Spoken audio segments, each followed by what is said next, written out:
Can AI actually help me pass an exam? Today, I'm going to put that to the test because I'm studying for the Security Plus exam, and instead of just reading books, I'm going to be using ChatGPT to help me pass. And full disclaimer while I'm talking about it, everything that I am going through today and I'll be studying may not be 100% accurate as I'm using AI to generate all the answers or assist in my answers. So let's always double check the facts. With that out of the way, let's move on to the study. Starting off, business processes impacting security operations. What do we have to say, chat? GPT. And I'm just gonna put cyber. I use ChatGPT for a lot. I think it's an amazing tool. I know it takes my data. It definitely uses my data. Let's see, business processes can significantly impact security operations and cybersecurity either by strengthening or weakening an organization's security posture. Here are some key processes that are common influence. Let's see, risk management. Impact is identifies, assesses, and prioritizes security risks. Effect on cybersecurity enables security teams to allocate resources effectively, proactively mitigate threats. Look at that, CM, change management. Governs how systems are changed. Poorly managed devices can introduce vulnerabilities. Structured change controls prevent configuration errors or backdoors. I think I'm gonna take this part. On kind of why, because we go over approval processes, ownership, stakeholders, so on and so forth. So I think this is a good kind of definition. Oh my goodness, it goes into a lot. Give me a short definition. See, this is what I really like AI here for. Because I can just give it that little thing that would fit my needs, I guess. All right, here's a short definition. Business processes impacting security operations are organizational activities like risk management, access control, and CM. I'm going to say CM for change management because that's kind of how I look at it. Or I learned it, I guess. I'm going to take this. That directly influence the effectiveness of cybersecurity measures, helping prevent, detect, and respond to threats. Amazing. I love it. Getting rid of this. That looks good. I really like that one. Approval processes. What can we say about approval processes, Mr. GPT? Approval process, a structured workflow that ensures changes, access requests, or actions are reviewed and authorized by appropriate personnel before implementation, reducing the risk of unauthorized or harmful activities. All right. I would love examples. I'm kind of yes. I like how it asked me for examples. All right. User access request. Oh, I can think this kind of goes over. It's kind of like authentication. Examples. An example: an employee requests access to sensitive data. It's our boy Harold in accounting. He wants a little bit more access. He goons. But Mr. Gooner Harold in accounting asks his manager or system owner for approval to ensure access is justified. Security impact. It prevents unauthorized access and enforces least privilege. That's really good. I think that's a good example. I got a guy in accounting wanting some stuff, and he needs approval from a manager to get what he needs. And so he doesn't have it in the first place with his zero trust. We went over zero trust already. He doesn't have it and he needs approval to get it. We'll do another one. Software. A team wants to install third-party software in corporate devices. They don't get it. They don't actually need it, but they need to get approved by IT first because we need to make sure what the vulnerabilities are. That's really nice. I think that's another good one. Oh, firewall change. We can go over firewall change. A service needs to be accessible from the internet. Network and security team must review and approve the change. It's good to. This is the good. Approvals are really nice. I think it's really good for having that talking in between. So we're knowing what software or who has access to what, and it's written down. And then the appropriate people like managers or system owners are available for approving some of that stuff. And if it's their fault, it's on them. Unfortunate ownership and cybersecurity. The assignment of responsibility to a specific individual or role for managing and protecting an asset, system, or process, ensuring accountability for security, compliance, and proper use. All right, we'll put this down and we'll go through our examples to better understand what's kind of going on here. So I'm guessing it's just whoever has ownership of the data or the asset or system or data or process, I guess, is responsible for it. An example would be data ownership. A department is responsible for how customer data is controlled, stored, protected. That's like accounting. Harold in accounting needs to make sure that he's not handing out all this information. And if it gets out, well, who did it? Who has ownership over it? It was Harold in accounting. I hate that guy. He is kind of a detriment too. We should report him to HR, but I like this. I like this example. Just 1 second. We'll go over another example. System ownership. System admin owns the security and maintenance of a specific server or appliance. Pretty self-explanatory. Process. Compliance officer owns the process of ensuring the organization meets regulatory cybersecurity requirements, like NIST or PCI. I think those are, I'm not too familiar with all of them, but I'm guessing he's making sure that we are compliant. And if we're not compliant to PCI, we'll look at what is PCI. Payment card industry. If we don't have our firewalls, encrypted data, controlling access, and we don't regulate security systems, then we fail. And it's all because of ownership and all because of the process ownership and the compliance officer. It defines who's accountable. I like that. We'll put the process one in. We understand the system one. Process might not be more well known. Stakeholders. What are stakeholders?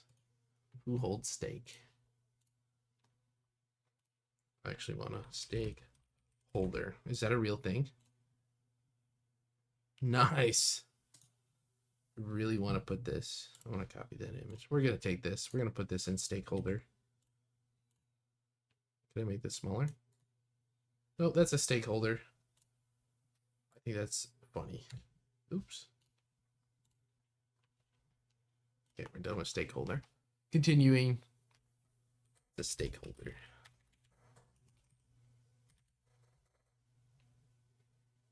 Stakeholder. Here we go. Individual, group, organization that has interest in, is affected by, or has influence over an organization, security posture, policies, outcomes. Common stakeholders are leadership. They hold stakes over security priorities, allocated resources. That's our C-level, our CISO. Chief Information Security Officer would be executive leadership. Maybe even CEO. It's all the C levels. They're responsible for that. And I think we go down from there. Would be IT team. They manage. They implement it. Employees. They must follow all the policies we put in place. The password policy, the acceptable use policy, all need to be followed. I'm gonna take a few of the examples. Customers are also a stakeholder. Oh, I like that example. I'm gonna put all these examples in. I like all these examples. Vendors need to make sure that all the information we give them. Like if we give information to like I'll say like CrowdStrike, or what are some um what are some third party cyber companies? I'll give some more examples, I guess. Oop, two eyes. It'll figure it out. Oh yeah, MSPs. Oh, pen testers. If we have pen testers come in and they find data, or they need to make sure that they're responsible for the risks that they introduce or all the information they find. Third party. Right here, CrowdStrike Sentinel One, endpoint detection, uh, single sign-on. They make sure that Duo or Ping or even Microsoft is responsible for their single sign-on information.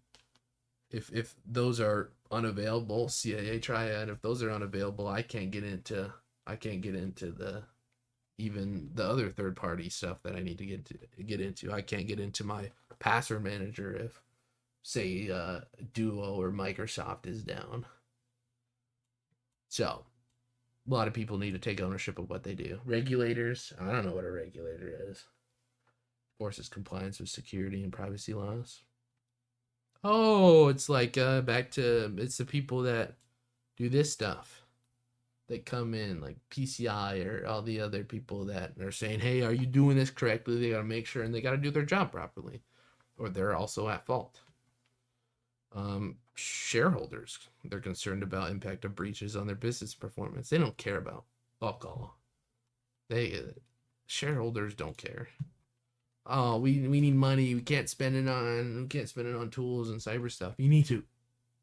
Please make sure you're doing that. All right, impact analysis in cybersecurity. Process used to assess the potential consequences of a cybersecurity incident or change, focusing on how it would affect the business operations, data, system, finances, and reputation. What are the key aspects of impact analysis? What kind of data is at risk? That goes back to what is on our computers, what is in our servers. Is it personal data? Is it HIPAA personal data?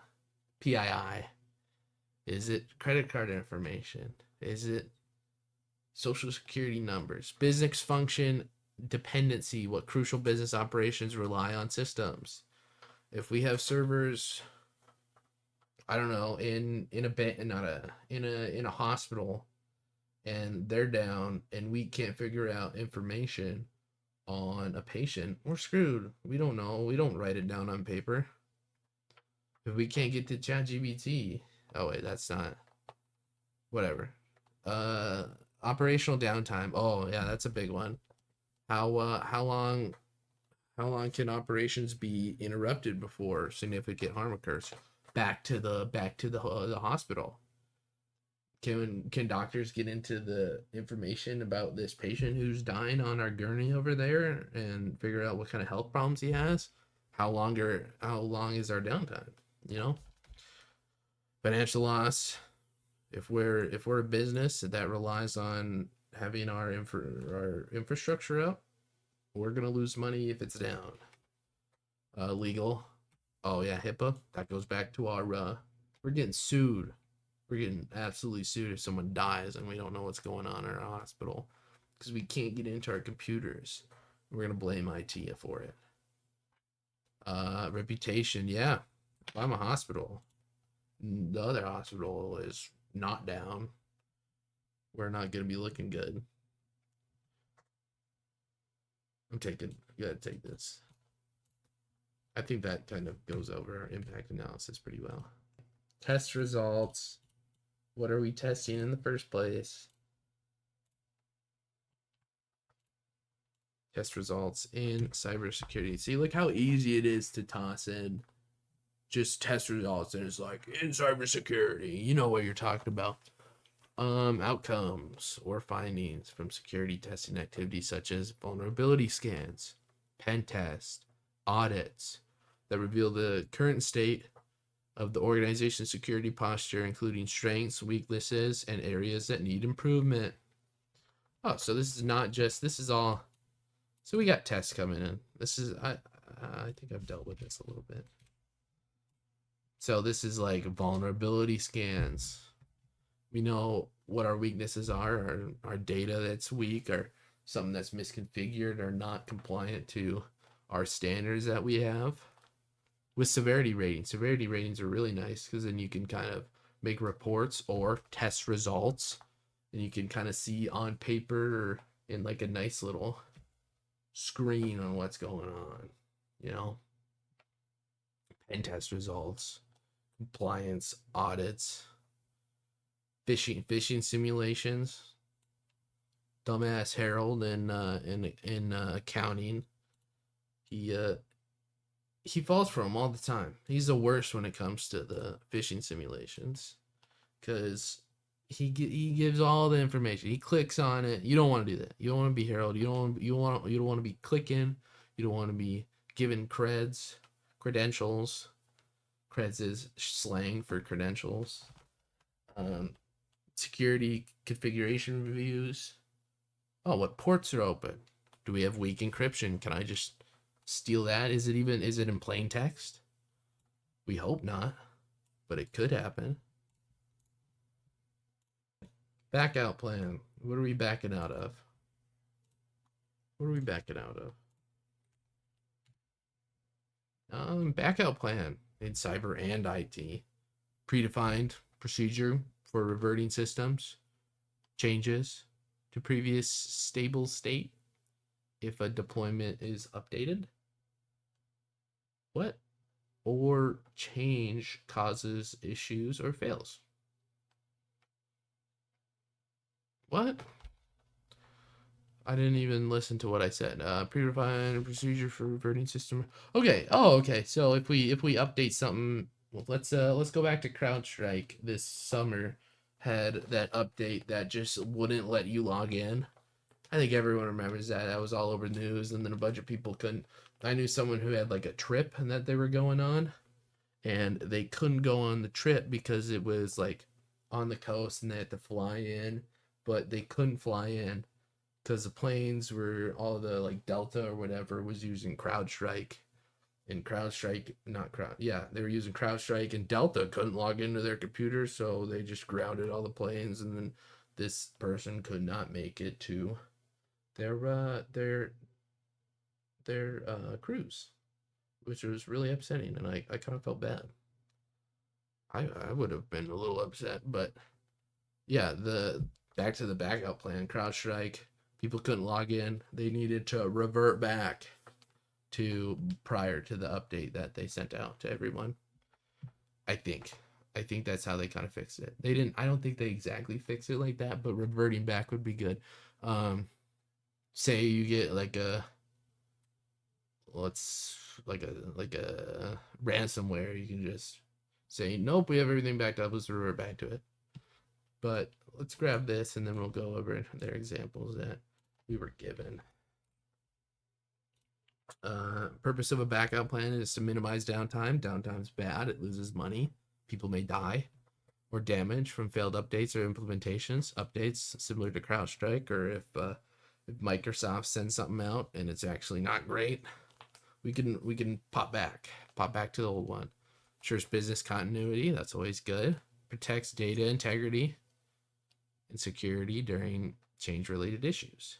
And that's why you submit a CM, is if you do a change and it broke stuff, like an update, you would submit a CM for an update, and then if it broke, you can be like, oh, this is what I did, and I wrote down exactly what I was doing. If it broke, it's used. Here's when it's used: system updates, patches, firewall configuration changes, software deployments, security changes like new access rule. Key elements in the backup plan. This is a little farther than we need to go, but it's kind of cool. Conditions that trigger a blackout. Step-by-step rollback procedure. Responsible personnel. Yeah, people. You need to know who is responsible and or responsible for fixing it, I guess. Communication plan. Who's going to get called first? Validation of restored state. Very nice. I don't want a template of one. Should I get a template? Yes. See, that's a cool thing about studying through ChatGPT. Can I get a template? Hell yeah, here's a template. We'll breeze through this for time. Change description, change owner, implementation time and date, backup criteria. When was it triggered? When the plan triggered? Procedure step by step, responsible personnel, communication plan, post backup verification, documentation.